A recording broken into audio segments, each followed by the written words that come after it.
Hello everyone, welcome on Awara physics learn the way you wish. So आप सभी का स्वागत है। सो हेलो दोस्तों, today we are going to be talk about standard 12th, subject is physics, unit is 5 and the name of the chapter is current electricity. And on this channel we are going to be cover here CBSE and all other state board. ठीक है, एक दूसरी बात ध्यान रखना कि जितना हो सकता है इस चैनल को शेयर करो, सब्सक्राइब कराओ, ठीक है फ्रेंड्स को। इससे मुझे मोटिवेशन मिलेगा कि I have to be work more for you and for your friends also. So I want the one and simple things, this channel is going to be grow more and more because of you only, understood. So I hope so कि इतना तो आप कर सकते हैं। Okay, I don't demand any fees and all like that, but you have to be support me. So thank you so much hero लोग मेरी बात को सुनने के लिए। सो अभी without wasting time now we are talking about the topic. So topics to be cover, number 1 is electrical energy की बात कर रहा हूं यहाँ पे। दूसरा है इलेक्ट्रिकल पावर। थर्ड है न्यूमेरिकल बेस्ड ऑन इट, जो ये दो टॉपिक पढ़ाऊंगा मैं आज। एंड पहले जो टॉपिक था वीडियो में जो मैंने समझा दिया था, numerical based on parallel and series combination of resistance. तो आज का वीडियो शॉर्ट होने वाला है because we are going to be end the chapter number 5 today. So let's start the first topic, electrical energy. So first try to understand what actually meaning of the electrical energy.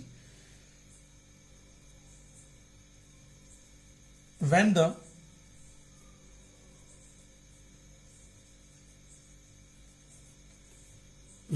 potential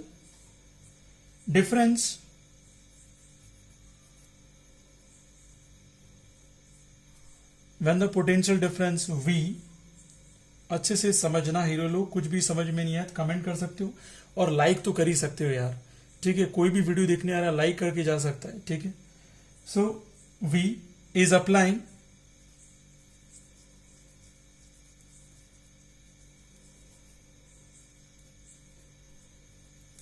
across the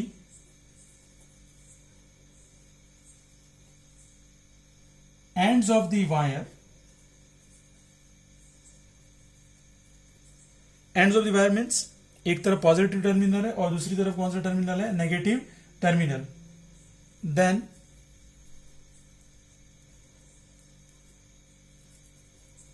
work done by EMF source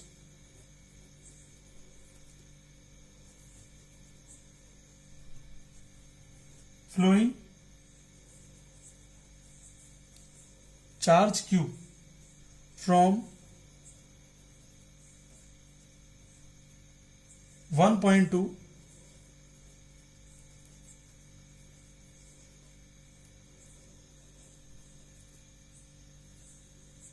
another point,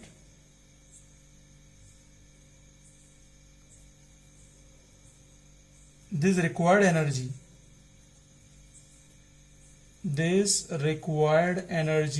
is called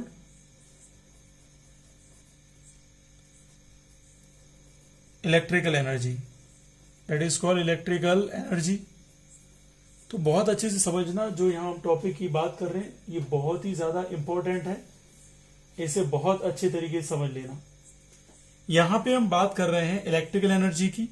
आपको क्या करना है, एक circuit के अंदर आपको potential difference apply करना है। और पोटेंशियल डिफरेंस कहां पे अप्लाई करना है, you must be apply the potential difference across the ends of wire. Ends of wires का मतलब होता है एक टर्मिनल पॉजिटिव है और दूसरा टर्मिनल कैसा है, नेगेटिव है।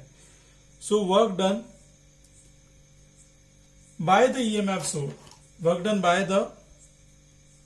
EMF source flowing charge Q from one point to another point. तो जैसे ही आप यहाँ पे क्या अप्लाई करेंगे, पोटेंशियल डिफरेंस अप्लाई करेंगे, तो जो ईएमएफ सोर्स है वो जो चार्ज किसी एक पॉइंट पे पड़ा हुआ है उसको दूसरे पॉइंट पे ले आएगा। कहां पे ले आएगा हीरो लोग, एक पॉइंट से दूसरे पॉइंट पे ले आएगा। तो उस पॉइंट पर लाने के लिए, एक पॉइंट से दूसरे पॉइंट पर चार्ज को लाने के लिए जितनी भी एनर्जी आपको रिक्वायर्ड है, that is called electrical energy. So energy is what, work done, that simple. And as you know that V is equal to क्या होता है, W बाई क्यू। तो energy W is equal to कितना हो जाएगा, V into Q, yes और no. So V into Q, as you know that I is equal to formula क्या होता है, Q बाई टी. तो Q इज इक्वल टू कितना हो जाएगा, I इंटू टी. भाई आपने 10th में पढ़ा होगा इलेक्ट्रिक करंट, और you can say that intensity of electric current, the flow of charge per unit time, that is called intensity of electric current. तो ये आपने पढ़ा होगा. तो यहां से हमने Q की वैल्यू निकाल ली, I into T. So we are putting here, so V I T. तो याद रखना है इलेक्ट्रिकल एनर्जी हमने कितनी निकाली, यहां पर इलेक्ट्रिकल एनर्जी हमने निकाली विवेकानंद इंस्टीट्यूट ऑफ टेक्नोलॉजी. ऐसा कुछ भी नहीं है, ये तो खाली मजाक कर रहा हूं मैं. तो V क्या है, यहां पर वोल्टेज है, I क्या है, यहां पे करंट है, और T क्या है, यहां पर टाइम है. अब ये तो पहला मैथमेटिकल एक्सप्रेशन निकला. दूसरा क्या हो सकता है इसके लिए, तो W इज इक्वल टू, दूसरा क्या हो सकता है, आप V इज इक्वल टू क्या रख दो, आई आर. आप V इज इक्वल टू क्या रख दो, आई आर. यहां रखना है आपको V is equal to I R. तो आई आर रखा आपने V की जगह, मल्टीप्लाई में I और T. तो ये आपका फाइनल एक्सप्रेशन आ गया I स्क्वायर आर टी. तो W फर्स्ट एक्सप्रेशन मिल गया, सेकंड भी मिल गया. थर्ड लाने के लिए, थर्ड में कुछ नहीं करना है, I इज इक्वल टू क्या रख दो, V by R. So W is equal to V का V, I is equal to क्या रखना है आपको, V बाय आर. क्या रखना है, V बाय आर. तो V बाय आर रखोगे, V multiply V by R multiply with T. So third expression you got it, V square upon R multiply with T. तो हीरो लोग ये समझ में आया होगा. तो पहला एक्सप्रेशन हमने क्या निकाल दिया, W is equal to V I T, क्योंकि इसे न्यूमेरिकल में यूज करते हैं. ये 10th क्लास का है, लेकिन सिलेबस में है तो मुझे समझाना पड़ा. और W इज इक्वल टू दूसरा क्या हो जाएगा यहाँ पर, V square upon R into T हो जाएगा. That is second mathematical expression of electrical energy. और थर्ड हो जाएगा W is equal to I square R T. Okay, and you know that the unit of electrical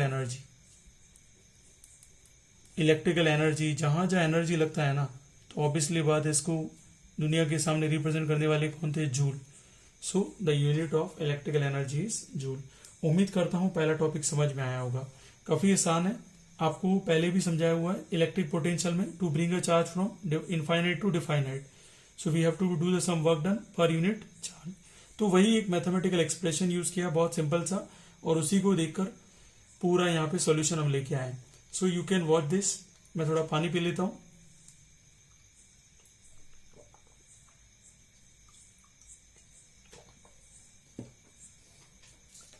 I hope so you understood this. Now we are moving towards to the next one. That's very important. And this is the second topic of today's lecture. तो second topic का क्या है यहाँ पे, electrical power. आई hope so कि आपको screen के ऊपर विजिबल है. यस, विजिबल है. So electrical power, what actually meaning of the electrical power? It is the ratio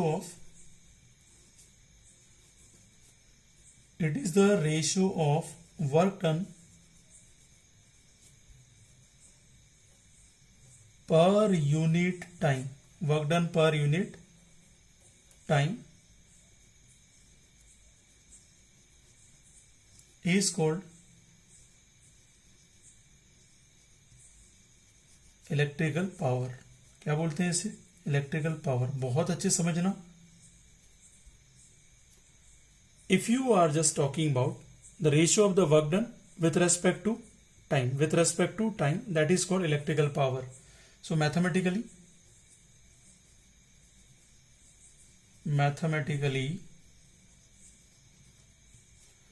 it is P is equals to W by T. Okay, and as you know that हमने mathematical expression निकाले हुए हैं W is equals to. तो W is equals to कौन कौन से mathematical expression थे, एक तो निकाला था VIT, दूसरा क्या निकाला था, V square upon R into T निकाला था, और तीसरा निकाला था हमने I square R into T. So let's put the values and find out the different mathematical expression of power. Okay, so सबसे पहला एक्सप्रेशन हो जाएगा VIT divided by T, to T cancel. So basic formula of power, P is equals to VI. P is equals to VI. By means power is equals to the product of voltage and current. And next mathematical expression we want. So W is equals to, we are putting here V square into T and divided by R into T. So T to T cancel, and we got it another mathematical expression, power is equals to voltage square divided by resistance. Third is expression, let's put W is equals to I square RT. So I square RT. So now T to T cancel, we got it I square R. So now third expression, three expression of the power we got it here. P is equals to VI, P is equals to V square upon R, and P is equals to I square R. So these are the very important mathematical expression. You have to be just keep in the brain. काफ़ी आसान है और काफ़ी अच्छे तरीके से आप इसको समझ सकते हैं. और पावर की यूनिट तो आपने पढ़ी होगी, मैं तेरी वाट लगा दूंगा. It means unit of power in the memory of James Watt, who just invented steam engine. So the unit of power is watt. So hopefully you understood this, the very easy concept about the watt, electrical power. Now we are talking about the numerical. The easy numerical we are going to be talk here. Numerical based on the power. When bulb of 220 volt and 100 watt is connected by the source of 110 volt, find the power consumption by the bulb.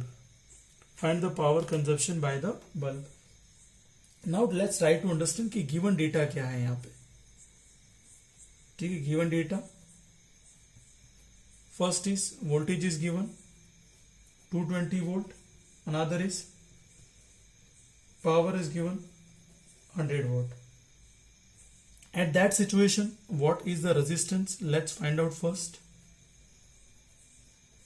And as you know that a resistance formula is V square upon P. This formula we are using here. P is equals to V square upon R. So R will become here and P will become down. So R is equals to V square upon P. So what is the value of V? That is 220. So 2 times we have to be right because it is a V square and power is 100 watt. 0 to 0 cancel. That is 484 ohm because the unit of resistance is ohm. So here we got it the resistance. Now what actually the source? The source we change that. 220 पहले था, अब उस source को हमने change कर दिया और कितना कर दिया 110 volt. So what is the power consumption? When voltage source is 110 volt. तो अगर 110 वोल्ट है तो ऑब्वियसली यार हमें क्या करना पड़ेगा इधर. This is V dash is equals to 110 volt. So the power consumption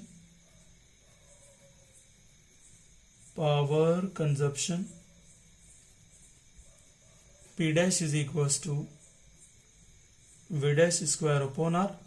So what is V dash? 110. We have to multiply 2 times divided by R. 484.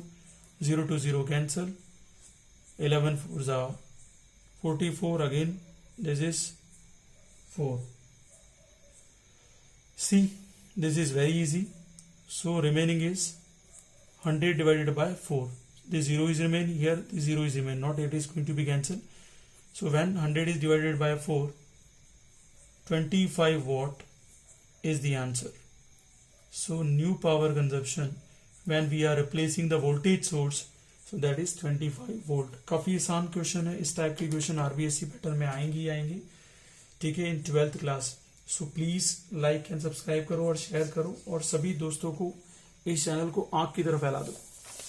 ठीक है, और मैं बिल्कुल भरोसा करता हूँ कि आप इसको बहुत अच्छे से फैलाएंगे और दूसरों को भी बेनिफिट दिलवाएंगे.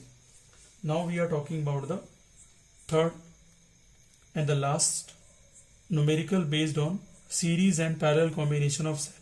पहले न्यूमेरिकल को अच्छे से समझ लो, कुछ डाउट होगा. So we are talking here 2 ideal batteries. How many batteries? 2 ideal batteries. This is number 1 and this is number 2. Are connected in series are connected in series, continuous connection of battery E1 and E2 with two resistance, number one is 2 ohm, another is 4 ohm. Find the electrical current in the circuit. So what we have to be find? We have to be find I. So let's start to solve this very easy numerical by which you can able to understand. तो सबसे पहले तो equivalent circuit बना देता हूं ताकि आपको समझ में आ जाए. Now see that this is your resistance, this is your battery, positive and negative, okay, and this is your, again this is positive and negative connected to this is 2 ohm, this is 4 ohm. Let's say the name, that is A, B and C and D. So हमें यहाँ पे E1 कितना दिया हुआ है 9 volt और E2 कितना दिया हुआ है 6 वोल्ट दे रखा है. ओके, अब इस क्वेश्चन को कैसे करना है हमें. So let's try to understand. यहाँ E1 किससे ज्यादा है E2 से.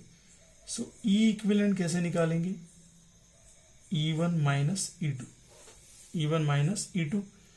यहाँ अच्छे से डायग्राम में देखो, ये नेगेटिव से पॉजिटिव है और यहाँ पॉजिटिव से नेगेटिव है, दोनों एक दूसरे के अपोजिट है इसलिए हमने क्या किया यहाँ पर E1 माइनस E2 किया. जैसे E1 माइनस E2 करेंगे तो 9 माइनस 6, आंसर कितना है 3 वोल्ट. ये E इक्विवेलेंट आया. क्या है ये E इक्विवेलेंट आया. Now you can see the in circuit resistance 2 ohm and 4 ohm are connected in series. Resistances are connected in series. तो भाई साहब इसको सीरीज में कनेक्ट कर दिया, तो क्या हो जाएगा, R equivalent is equals to R1 plus R2.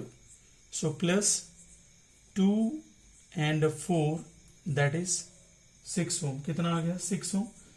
Now whatever the value we desire to find out, that is